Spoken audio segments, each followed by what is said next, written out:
하나님 말씀은 시편 66편 1절에서 4절까지 말씀입니다. 구약성경 848쪽입니다. 시편 66편 1절에서 4절까지 말씀 제가 읽겠습니다. 온 땅이여 하나님께 즐거운 소리를 낼지어다. 그의 이름의 영광을 찬양하고 영화롭게 찬송할지어다. 하나님께 아뢰기를 주의 일이 어찌 그리 엄위하신지요.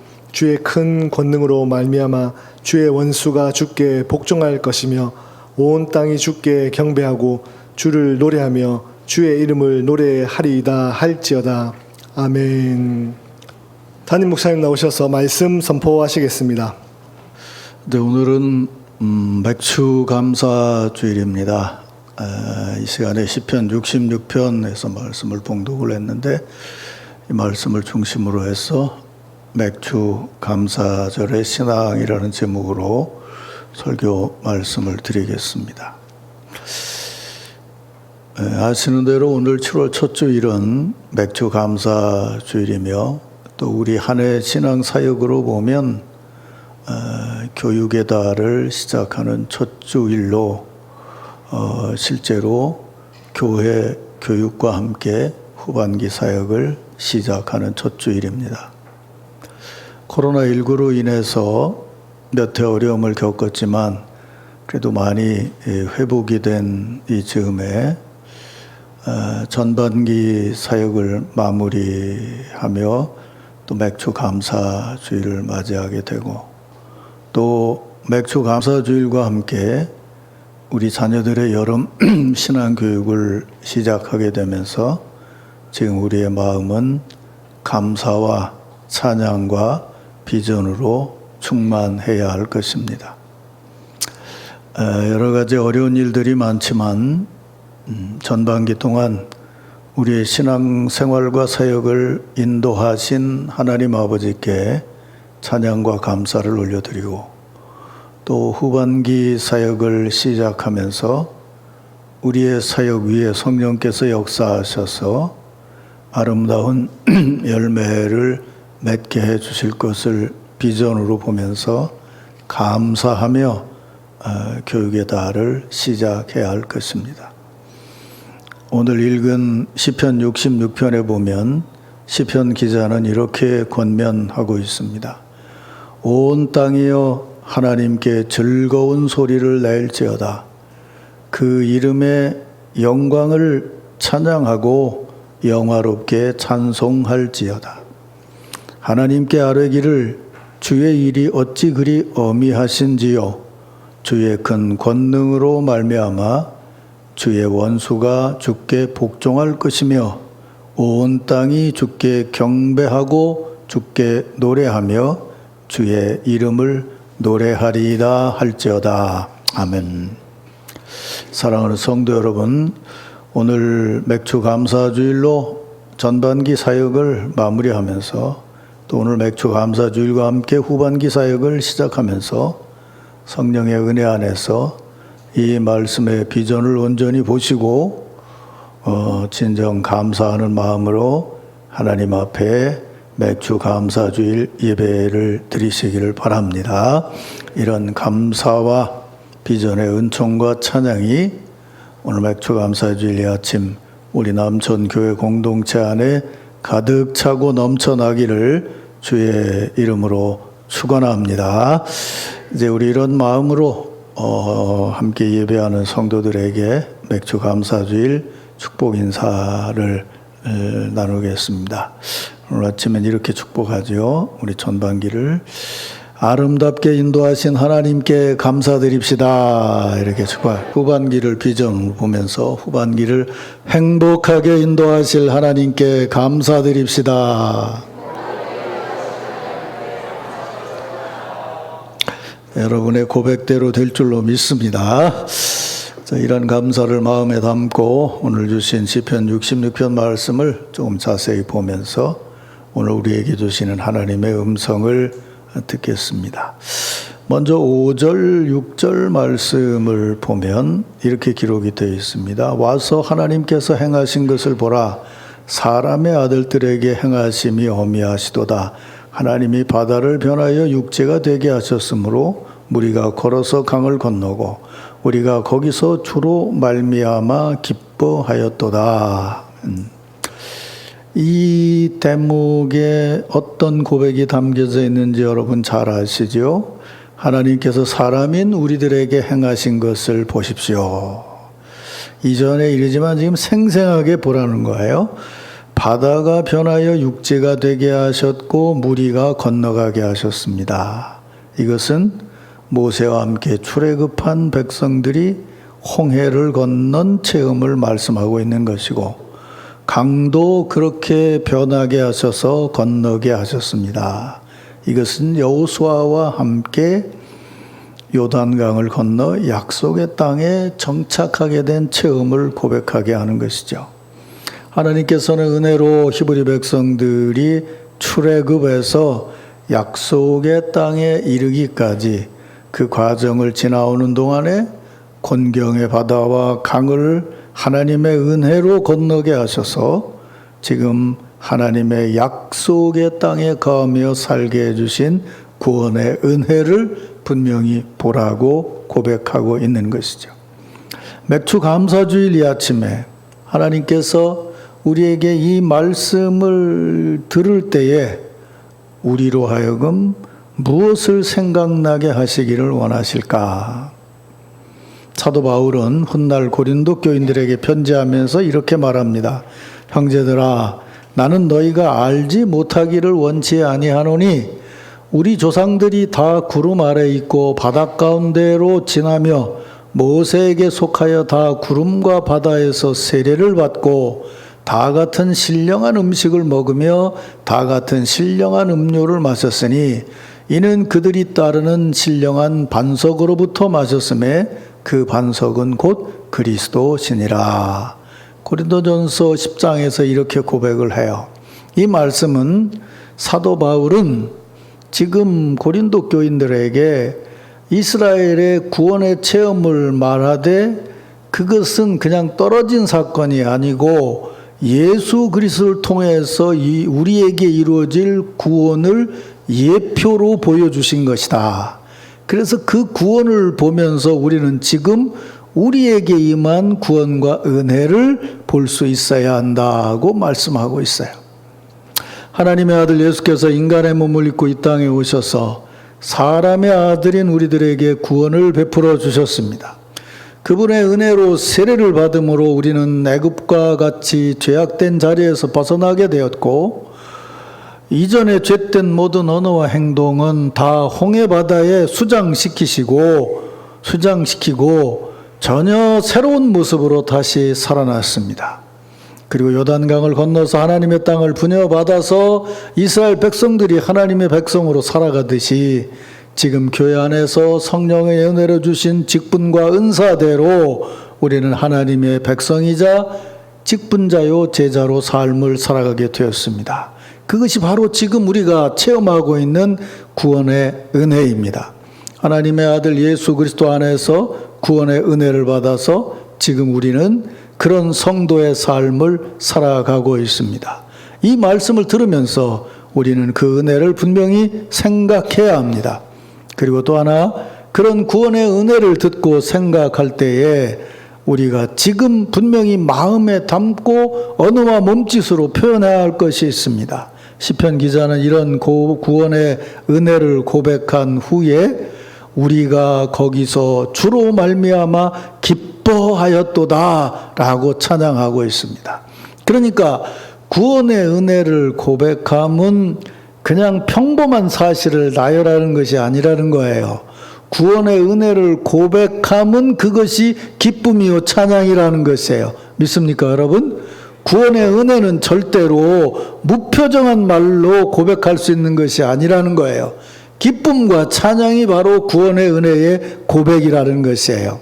사랑하는 성도 여러분, 오늘 맥주 감사주일 이 아침 다른 무엇보다도 하나님께서 그의 아들 예수 그리스도를 보내셔서 우리를 구원하신 그 구원의 은혜를 진심으로 기뻐하며 감사와 경배를 올려드리시기를 주의 이름으로 축원합니다. 그런 구원의 감격으로 여러분의 심령이 충만해서 하나님 앞에 진정한 감사와 경배를 드리고 그런 마음과 그런 기쁨으로 후반기 사역을 시작하시기를 주의 이름으로 축원합니다. 기쁨과 감격을 표현할 수 있어야죠.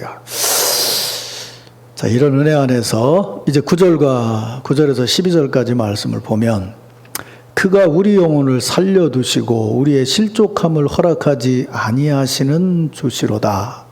하나님이여, 주께서 우리를 시험하시되 우리를 단련하시기를 은을 단련함 같이 하셨으며 우리를 끌어 그물에 걸리게 하시며 어려운 짐을 우리 허리에 메어 두셨으며 사람들이 우리 머리를 타고 가게 하셨나이다. 우리가 불과 물을 통과하였더니 주께서 우리를 끌어내사 풍부한 곳에 들이셨나이다. 아멘. 여러분, 이 은혜를 분명히 믿으십니까? 자, 앞에서 말씀드린 대로 하나님은 예수 그리스도 안에서 우리를 하나님의 자녀로 삼으셨어요. 우리의 죄를 용서하시고 그리고 우리에게 천국의 소망을 주시며 지금 여기서 하나님의 자녀로 풍성한 은혜를 받고 살아가도록 축복하셨어요. 그래서 우리를 하나님의 자녀로 거듭나게 하신 하나님은 지금도 우리의 주가 되셔서 우리가 살아가는 신앙생활의 이 여정에 날마다 여전히 은혜를 베풀어 주셔요. 우리를 먹이시고 입히시고 자라게 하시고 또 일하게 하시는 것, 그것이 하나님이 우리에게 베풀어 주신 은혜예요. 그런데 이 은혜와 더불어 우리가 또 한 가지 생각할 것이 있어요.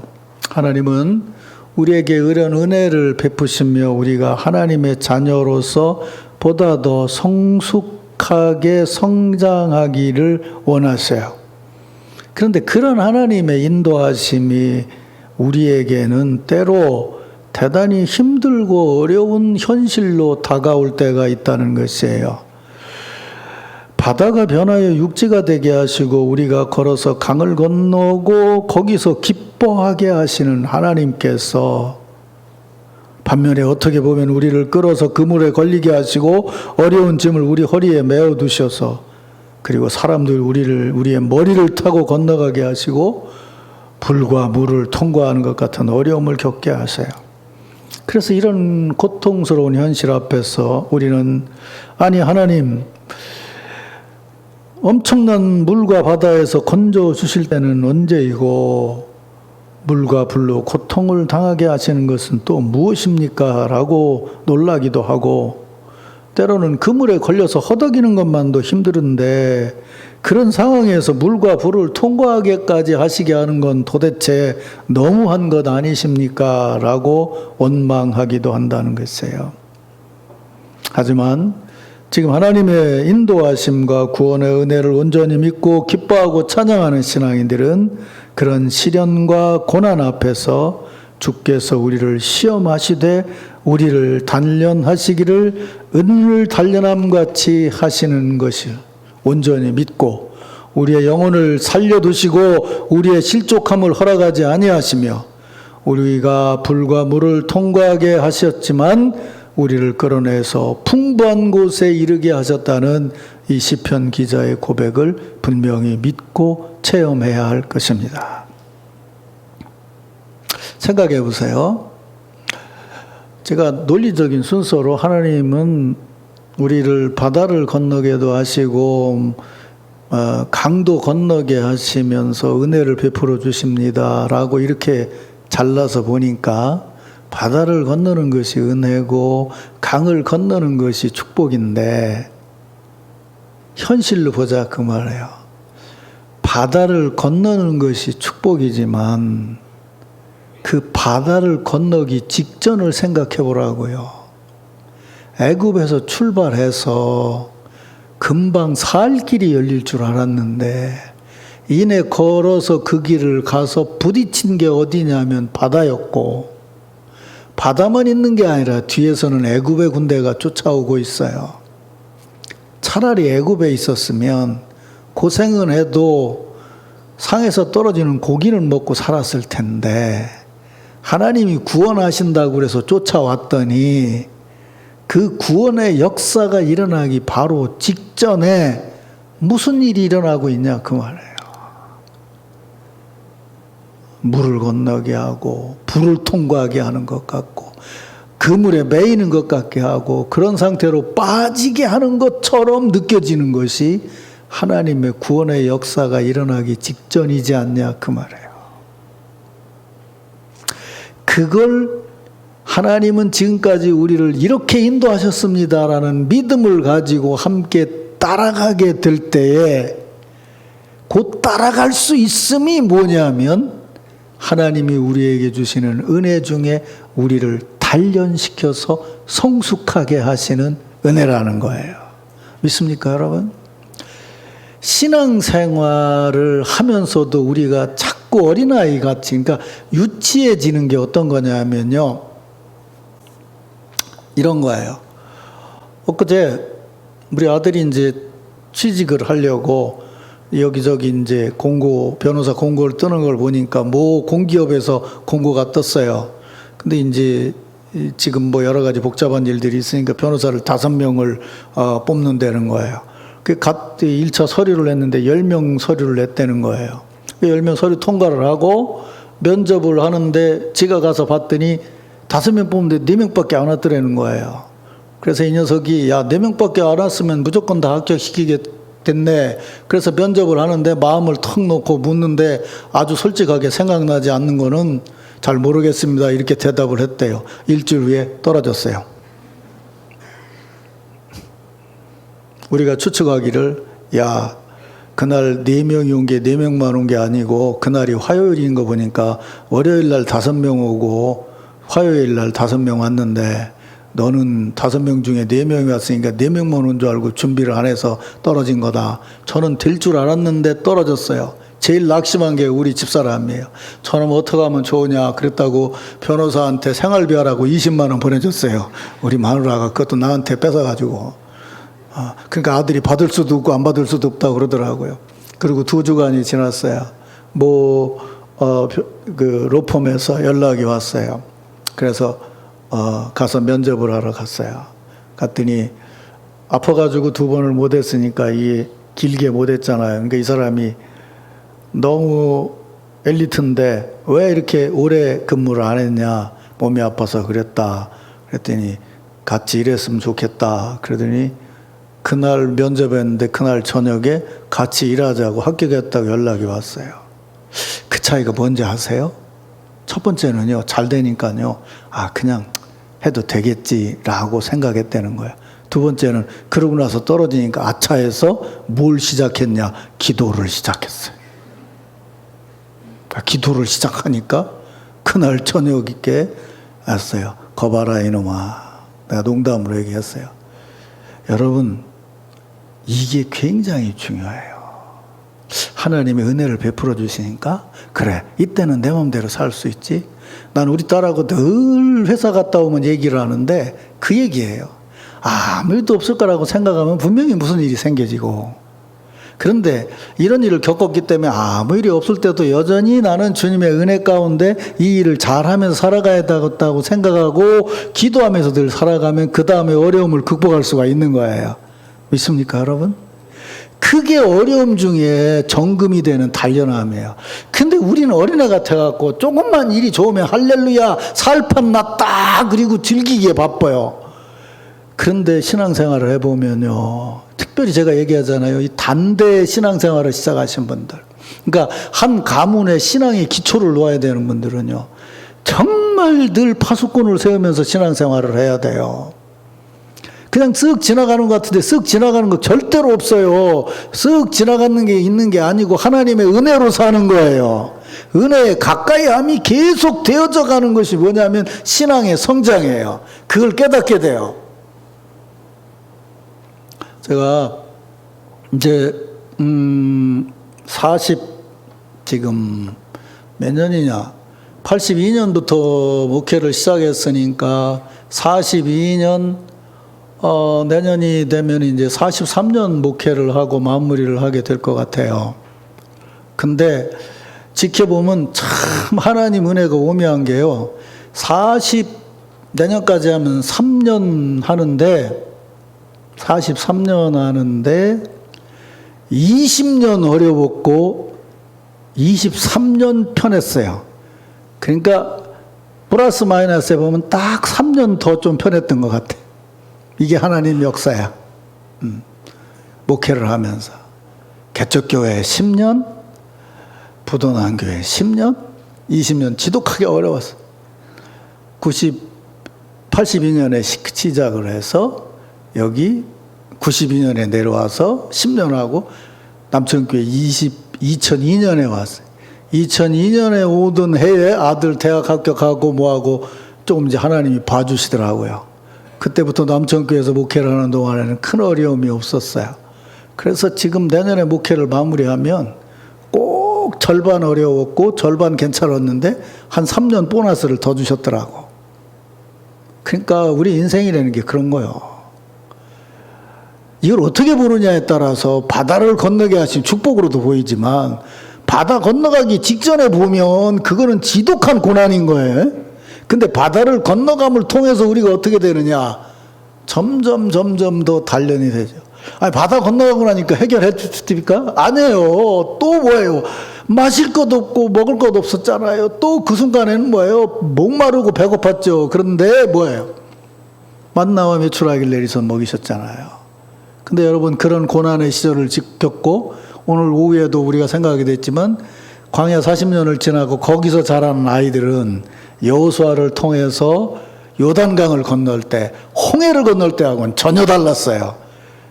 홍해를 건널 때는 막 정신없이 건넜지만 요단강을 건널 때는 예배를 드렸어요. 예배 드리면서 강을 건넜다고요. 그러니까 땅에서 일할 직분이 주어지게 되는 거죠. 사랑하는 성도 여러분, 우리가 신앙생활을 하면서 이렇게 잘라보면 고난의 연속이고요, 이렇게 잘라보면 하나님의 응답의 연속이에요. 근데 신앙인은 응답의 연속으로 바라볼 수 있어야 돼요. 믿습니까, 여러분? 그걸 이제 그 다음에 이렇게 말하고 있어요. 자, 17절부터 19절까지 봐보세요. 내가 나의 입으로 그에게 부르짖으며 나의 혀로 높이 찬송하였도다. 내가 내 마음의 죄악을 품었더라면 주께서 듣지 아니하시리라. 그러나 하나님이 실로 들으셨으며 내 기도 소리에 귀를 기울이셨도다. 하나님을 찬송하리로다. 그가 내 기도를 물리치지 아니하시고 그의 인자하심을 내게서 거두지도 아니하셨나이다. 자, 요걸 아까 전에 말한 것대로 얘기를 해보자 말이에요. 이렇게 말해요. 나의 입으로 그에게 부르짖으며 나의 혀로 높이 찬송하였도다. 이렇게 말했어요. 그럼 이건 뭐예요? 기도하는 입과 찬송하는 혀가 같다는 거죠. 바꿔 말하면 찬송하는 마음으로 기도했다는 거죠. 그 무슨 얘기예요? 하나님의 은혜를 믿는 마음으로 기도했다는 거죠. 그러니까 기도하는 마음과 기뻐하는 마음이 같았기 때문에 하나님이 내 기도를 응답하셨다는 거예요. 근데 내가 만약 내 마음이 죄를 범하고 있었다면 그 무슨 얘기예요? 기도는 하는데 하나님이 주신 은혜를 생각 안 하고 이런 어려움을 겪을 수 있습니까? 라고 하나님을 부정하는 마음으로 기도했다면 마음과 입이 다르고 그렇게 나오는 입술의 고백은 찬송하는 혀와 다르지 않냐 그 말이에요. 기도하는 마음과 찬송하는 마음이 다르고 기도하는 혀와 찬송하는 혀가 다르다면 하나님은 응답하지 않으셨을 겁니다. 그런데 나는 어려운 일을 겪으면서도 받은 은혜가 있고 나를 단련시켜 주심을 믿기 때문에 기도할 때에 하나님의 응답하심을 믿고 기도했습니다. 그 응답을 받았을 때에 그 믿음으로 찬송했습니다. 그러니까 찬송하는 혀와 기도하는 입술이 같아야 돼요. 믿습니까, 여러분? 찬양대 아멘 좀 크게 하죠. 다시 물어볼게. 기도하는 혀와 찬송하는 입술이 같아야 돼요? 네. 찬양대는 특별히 더 그래야 돼요. 찬송 끝나자면 쫙 이러고 있으면 안 돼. 이게 정말 중요한 거예요. 이게.